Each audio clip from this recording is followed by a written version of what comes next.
I'm glad you asked if it came fully formed, because I like to think of it as a form as opposed to a style. I think when we say style, we're thinking of like, the colors of the clothes, not the actual shape of the clothes. Yeah, it was different. It was different. It was a. Oh, I get why you had to take a pause there. It's kind of hard to describe. Visual experiences that we have from, you holding your hands and the way that you're sitting and recognizing that there's something fundamentally epic in human existence and in that banal moment. First chemistry read is like, yeah. There was so much, like, it's not often that you can get into a room and do chemistry reads and read with someone in that way, and so for me, it was already just so excitement. There was so much excitement to. I don't know what more you want me to remember.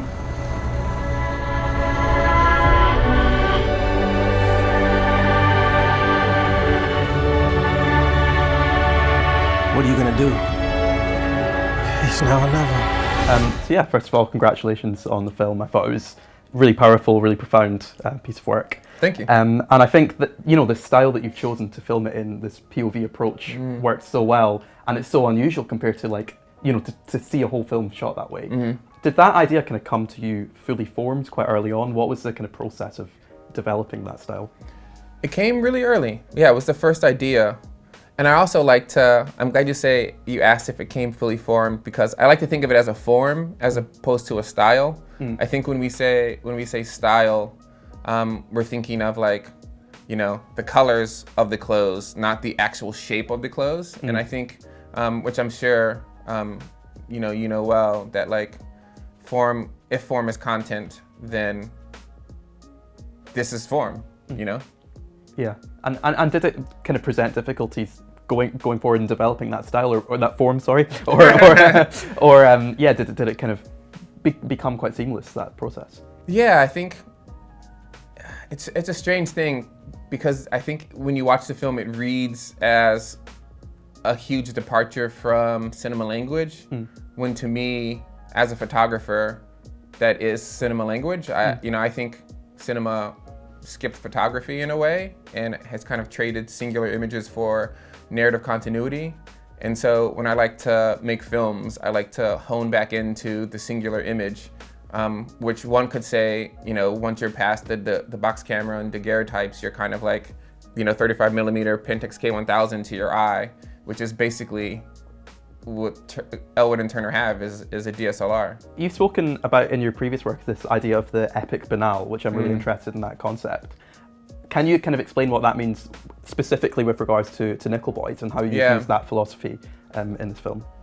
Thanks for asking about the epic banal. I really love that idea.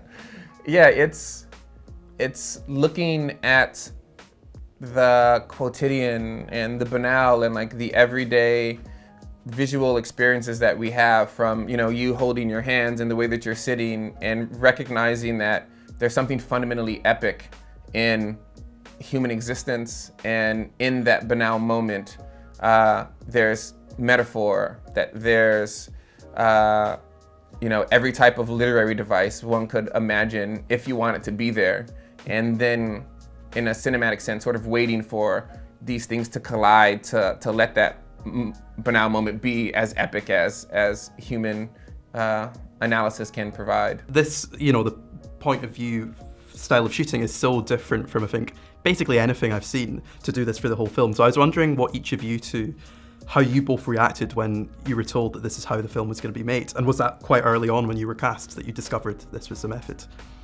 Yeah, kind of, I guess, knew the whole time. In the script and even in the sides, like, it says POV.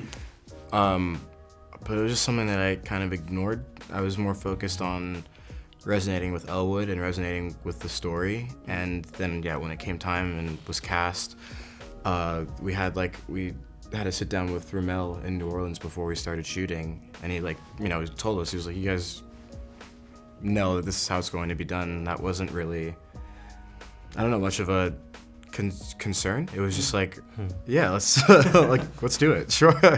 Yeah. Did it become a concern while you were shooting, or did it just seem quite natural by the end of it? I mean, yeah, it never really became a concern, just because of how confidently everyone kind of was navigating it. Even though it was very new for everyone involved, it was still just, you always just felt, willing, and just there was an ease and excitement to go try this new thing. So yeah, like it became a concern in the sense that sometimes, like at the beginning, where you're like, oh wait, I'm looking down the lens, and like there's some moments where you feel like you're looking at the camera, and then you have to remember, like, okay, let's go back and like explore together, so then I can come back and see you in the life of this thing. Yeah. I always think it must be interesting for actors to then see the finished film, and I guess for this one in particular, not just seeing the way it was shot with the POV stuff, but then also there's all these kind of impressionistic touches and these kind of, spliced documentary footage and all this stuff going through it. Was that quite a powerful experience for you guys watching the finished film for the first time? Yeah. I mean, even the sound for the first time. Crazy. Yeah, I mean, like you're making it, but you don't know what it's gonna become. And then, and this one especially, like some of them, like you read it and you're like, you see the film, and you're like, yeah, all right, that makes sense. But for this one, I mean, throughout the whole process, it was kind of like you didn't know how the next thing was gonna manifest. So yeah, seeing it for the first time was, it was different. It was different. It was a. Oh, I get why you had to take a pause there. It's kind of hard to describe. As an actor, it can be, weird. Everyone has kind of like a different thing when it comes to like seeing themselves on screen and everything. It's something personally, like, I think that I'm a little more comfortable doing, but still sometimes it's odd. When I watched this movie, I didn't see anyone. Like, it was like when Brandon came up on screen, I was so immersed in the world that I wasn't seeing Brandon. I wasn't seeing myself. I wasn't seeing Ingenue. I was seeing these characters. And I was just really drawn into the world. And so much so that, like, when the credits started rolling and I saw my name and Brandon's name, I started to cry because I was like, oh, that was us. That was us the whole time. And it was like I was kind of brought back into my body, and there were a lot of feelings that really sat, in the stomach. But among those, I found out later was pride, because I felt so special. Yeah, and sorry, I forgot you had said the documentary footage. As far as like the archival things, I mean, we knew they were gonna be in there, but even those, hit different. I don't know if you guys use that expression in the UK, but there's like it's like when I've seen it 3 times now, and like each time I'm having a new experience with it. Like I'm kind of connecting the archival footage to what's happening in the story differently, and I'm like, oh, that's like there's like new discoveries that I didn't even have. Like my first experience was kind of like disorienting, kind of finding my place in this and just being sucked into the whole world. But now every time there's like a new discovery that I get to, so it's cool. Yeah. Were there any particular moments from Colson Whitehead's novel that you read and thought, this is something that I can specifically apply this philosophy to? Like, it can be a small moment, it can be a bigger moment. What were the kind of aspects in that novel? Yeah, Jocelyn and I did not want to use a bunch of the things between the large narrative poles because we were afraid that if once we started to do that, there would be a comparison, like, why'd you use this one and not this one? And this is this and not this. And so the idea was to kind of distill his narrative to its core, which is like this sort of love pattern that goes between Hattie and Elwood and Turner, and to use the big markers for how Elwood's life has shifted, and then, fill in the rest of that space with archival and epic banal images from the imagination of Turner and Elwood's perspective. Did you have many conversations with Colson about adapting his novel? What did you kind of glean from those discussions, if so? I had one email conversation with Colson, in which he wished me good luck. Okay. And and then that was it. And I talked to Barry Jenkins, and he had the same conversation with him for Underground Railroad. And so I think while both of us were making our adaptations, Colson was also writing other books, and I think that's kind of where his focus has lied. Is that quite reassuring, or is it pressure? Like how does it kind of measure? Yeah, up? it was like terrifying at first. I was like, oh no, he hates me. And I was like, oh no, actually he's just saying, do your thing and blessings. I think he actually said in his reply to Barry, like blessings or something along those lines. So yeah, I took it as a vote of confidence. And I want to ask about the casting as well, because Elwood and Turner are such, they've got a very specific dynamic, the characters. Yeah. How did you go about finding the right actors in Ethan and Brandon to play them and to specifically get that interplay between the characters? Yeah. Right. I wish it was more my doing or someone's doing. We had a wonderful casting director, Vicky Thomas, and Brandon was one of the first we found. He just stood out amongst others. Everyone was incredibly talented, and I could imagine them oh, you'd be perfect in this film. You'd be perfect in this film. Came across Brandon, it's like, well, that's Turner. And it was just kind of as simple as that. He just exuded the characteristics that we thought Turner should embody. And then it took a while to find Elwood, Ethan, but the same thing happened. When we saw him, we kind of just knew, and it almost, I'm not a meant to be person, but it seemed meant to be. First chemistry read is there was so much it's not often that you can get into a room and do chemistry reads and read with someone in that way, and so for me it was already just so excitement. There was so much excitement to go in there and work with another actor, and then it helped that Brandon is such an open and kind of vulnerable person. We're just chatting before we even went in the room, and I was like, oh, this guy's really cool. This is gonna be fun. And then that kind of translated to the scenes, and then in that it translated to working on set together as we were able to spend more time to get together and learn about each other as human beings. It became a lot easier to be vulnerable with each other and open with each other when it came to exploring the scenes together. And yeah. How familiar had you guys both been with the Colson Whitehead novel before you took it on? Had you both read it already, or did you kind of read that in preparation? What's your relationship to the text, I guess? Yeah, I had received the script first and then read the script, and that's how I found out that it was a novel, and I was familiar with the Underground Railroad. So I was like, okay, I'll pick this book up. I already really love the script, and then I read the book during the in between sending the tape and getting the call back, just because I was curious and I wanted to read. And I finished reading the book and I was like, man, I already felt like I really wanted to be a part of the project after the script. But when I finished reading the book, I was like, phew, this would mean a lot to be a part of something so powerful. And now I'm here, and that's really cool. So yeah, I wasn't familiar with it beforehand, but during the process, I read it, and yeah, fantastic novel. Yeah, well, why did I say something? I should have just stayed quiet.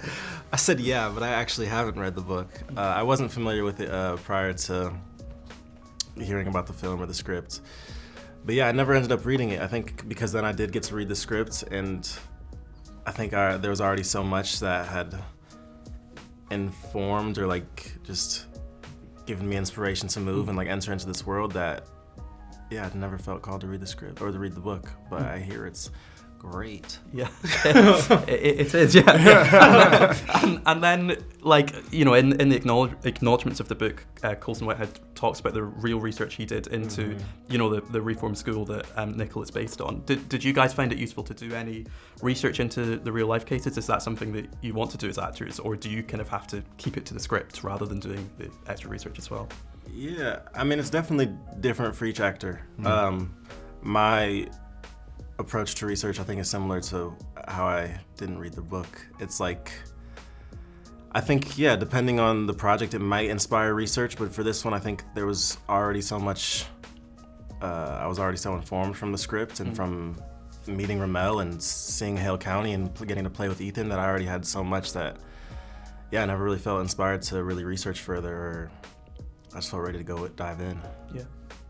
Is that similar to you? They provided some like research materials That's true. as well. That's Yeah, they did do yeah. that. So it was like a few articles about like the real the place that Nickel is inspired by. So it was like looking at that, but it wasn't anything, you know, very like rigorous. It helped to be able to it just made it feel that much more important. So and you know that, and also I think help consider as an actor that this is something that is just it's bigger. It's just bigger than one thing. You know, it's something that's going to bring attention to something that's very real for a lot of people. So yeah, I think that nothing too rigorous to take away from the world that RaMell kind of was building, but definitely helped to, you know, be aware of the story that we were telling. Yeah, I love that question because, you know, Jocelyn and I went to every single thing that he cited and then kind of realized it was further licensed to sort of honor his source as much as his book. And it informed us in the sense that we, you know, decided to use a lot of the imagery that we got from the Florida Memory Project and kind of think of this as just as much a testament to Colson's, to be actually more a testament to the Dozier School for Boys as it is, or as it could be a testament to Nickel Boys, the narrative story. And I want to quickly ask about Ingenue Ellis Taylor as well, because I think her performance is absolutely incredible. And there's a couple of scenes in particular, one, the cake scene towards the beginning, and then there's a scene at the very end of the film as well, which is kind of emotionally overwhelming. Yeah. What was it like to work with her and creating that character, and yeah, especially those particularly emotional moments? Oof. Actually, it was quite hard because I realized quite early on that she's actually going through the emotions. Like, she's not acting. She's acting, but she's not acting. And how devastating to ask someone to torture them to go through an emotionally tough moment. Aside from that, it was fairly profound, given the level of, you know, authenticity and the level of Hattie true embodiment. You know, both of the boys, Ethan Herisse and Brandon Wilson, were completely moved and also elevated by her performances and by her presence. And so, yeah, what a dream to have her cast. She was our number one pick, I like to say. And I've said this many times, but it's quite funny. Like, in the casting process, we're like, if we get Ingenue, like, we have a chance. You know, like, it might work, you know, if we can just get Ingenue. Yeah. And then finally, the film's played at a few festivals now, and you've got the chance to see people's responses to it. Have there been any particular reactions that you've seen that have really kind of moved you or made you feel kind of rewarded just seeing people respond to the film?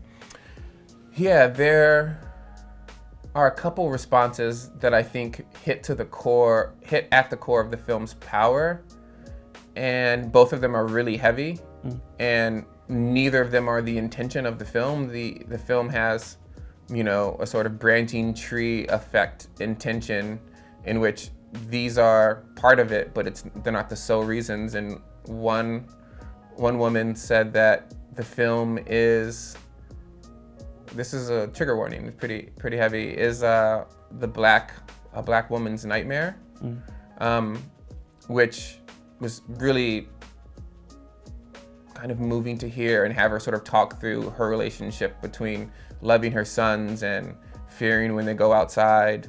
And then I also had, on the opposite end of the spectrum, a white man say, I've never known what it felt like to walk in a black man's shoes or to look from a black man's perspective, and he's like weeping. And there are a couple of like really other heavy conversations, but haven't been as succinct as those lines. But yeah, how beautiful and fascinating and I guess interesting.